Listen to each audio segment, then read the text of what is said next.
हरे कृष्णा। वेद सारथी में आपका स्वागत है। हमारी चर्चा चल रही है सूक्ष्म शरीर के तत्वों पर, मन, बुद्धि तथा अहंकार।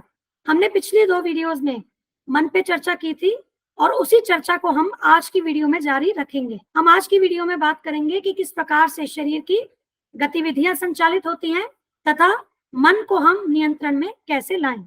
ये हमने श्रीमद् भागवतम के 4थे स्कंद के 29वें अध्याय से लिया है, जिसमें श्री प्रभुपाद जी हमें बता रहे हैं कि ये जो स्थूल शरीर की विभिन्न प्रकार की गतिविधियां होती है वे वास्तव में मानसिक स्थिति की प्रतिक्रियाएं हैं। मानसिक स्थिति का अर्थ है मन की स्थिति। तो मन की गतिविधियां क्या होती हैं? हमने पिछली वीडियो में चर्चा की थी। वो होती है थिंकिंग, फीलिंग और विलिंग, सोचना, महसूस करना और इच्छा करना। तो जो मन का इच्छा करने वाला भाग है वही वास्तव में शरीर की गतिविधियों के रूप में प्रकट होता है। और आपको ध्यान होगा कि इसकी प्रोसेसिंग किस प्रकार से होती है, वह मस्तिष्क के द्वारा होती है। इसका अर्थ यह हुआ कि जो सूक्ष्म मानसिक स्थिति है मन में, उसकी प्रोसेसिंग मस्तिष्क में होती है और फिर वह स्थूल शरीर में विभिन्न गतिविधियों के रूप में प्रकट होती है। अब इसमें उदाहरण देखिए, श्रील प्रभुपाद उदाहरण देते हैं कि जैसे जब मन में क्रोध होता है तो वह जीवा के माध्यम से अनेक प्रकार के अशब्द के रूप में निकलता है, और जब वह क्रोध हाथ से व्यक्त होता है तो हाथ से लड़ाई होती है, और इसी प्रकार से जब वह क्रोध पैर के द्वारा प्रकट होता है तो वह लात मारकर होता है। और यहाँ चित्र में आप देख सकते हैं। तो ये जो भी गतिविधि ये 2 बालक कर रहे हैं, ये वास्तव में इनकी मानसिक स्थिति की प्रतिक्रिया है। कृष्ण भावनामृत व्यक्ति का भी मन इसी प्रकार से कार्य करता है, परंतु उसके जो कार्यकलाप हैं वे नियंत्रित कार्यकलाप हैं, वे भक्तिमय कार्यकलाप हैं। कृष्ण भक्त की जीवा हरे कृष्णा महामंत्र का जप करती है, हाथ दिव्य आनंद में उठे होते हैं तथा पैर कृष्ण भावना में नृत्य करते हैं। अब इसका अर्थ क्या हुआ? हमें अपनी वर्तमान अवस्था को किस प्रकार से कृष्ण भावना भावित करना है, उसके लिए मन को नियंत्रण में करना अत्यंत आवश्यक है। क्योंकि जब हमारा मन नियंत्रित होगा तभी हमारी इंद्रियां, हमारे शरीर की इंद्रियों की गतिविधियां, वे सब नियंत्रित होंगी। अन्यथा यदि हम मन के नियंत्रण में रह करके कार्य करेंगे तो हम इस मनुष्य जीवन को व्यर्थ कर देंगे। तो आइए देखते हैं कि भगवान श्री कृष्ण हमें मन को नियंत्रण करने की क्या प्रक्रिया बता रहे हैं। ये श्लोक हमने भगवत गीता के 6ठे अध्याय से लिया है, जिसमें भगवान श्री कृष्ण अर्जुन जी को मन को नियंत्रण करने का तरीका बता रहे हैं। ये श्लोक इस प्रकार से है। श्री भगवान उवाच असंशयम महाबाहो मनो दुर्निग्रहम चलम अभ्यासेन तु कौन्तेय वैराग्येन च गृह्यते। भगवान श्री कृष्ण ने कहा, हे महाबाहो कुंती पुत्र, निसंदेह चंचल मन को वश में करना अत्यंत कठिन है, किंतु उपयुक्त अभ्यास द्वारा तथा विरक्ति द्वारा ऐसा संभव है। तो यहाँ पर अभ्यास तथा वैराग्य, ये 2 मूल आचरण हैं जिनके द्वारा हम मन को नियंत्रण में ला सकते हैं।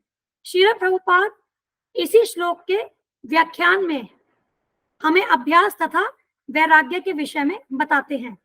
श्रील प्रभुपाद यहाँ कह रहे हैं, यह अभ्यास क्या है?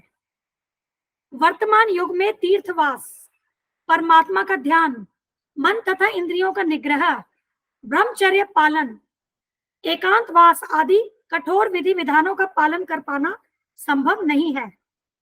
कलयुग में हम जीव इतने पतित हैं कि हम कठोर विधि विधानों का पालन नहीं कर सकते। इसीलिए भगवान श्री कृष्ण हमें एक सरल विधि बता रहे हैं, और वह सरल विधि क्या है? किंतु कृष्ण भावनामृत के अभ्यास से मनुष्य भगवान की नवधा भक्ति का आचरण करता है। तो अभ्यास का अर्थ है नवधा भक्ति का आचरण करना। ऐसी भक्ति का प्रथम अंग है कृष्ण के विषय में श्रवण करना। मन को समस्त प्रकार की दुश्चिंताओं से शुद्ध करने के लिए यह परम शक्तिशाली एवं दिव्य विधि है। नवधा भक्ति, इसकी संस्तुति श्रीमद् भागवतम में की गई है और यह इस प्रकार से है। श्रवणम कीर्तनम, विष्णु स्मरणम, पाद सेवनम, अर्चनम वंदनम, दास्यम साख्यम, आत्म निवेदनम। तो ये 9 प्रकार की प्रक्रियाएं हैं जिससे हम भगवान की भक्ति कर सकते हैं। नवधा भक्ति पर हम अलग से एक वीडियो बहुत जल्द आपके समक्ष प्रस्तुत करेंगे। नवधा भक्ति के आचरण के उत्तम उदाहरण महाराजा अम्बरीश हैं, जिन्होंने अपनी समस्त इंद्रियों को, अपने शरीर के समस्त अंगों को भगवान की सेवा में लगाया और इस प्रकार से शुद्ध भक्ति का पालन किया। तो यहाँ श्रील प्रभुपाद बता रहे हैं कि मन को शुद्ध करने के लिए, मन को नियंत्रित करने के लिए यह परम शक्तिशाली एवं दिव्य विधि है। तो इस आज के युग के अनुसार हम नवधा भक्ति के अभ्यास द्वारा ही मन को नियंत्रित कर सकते हैं।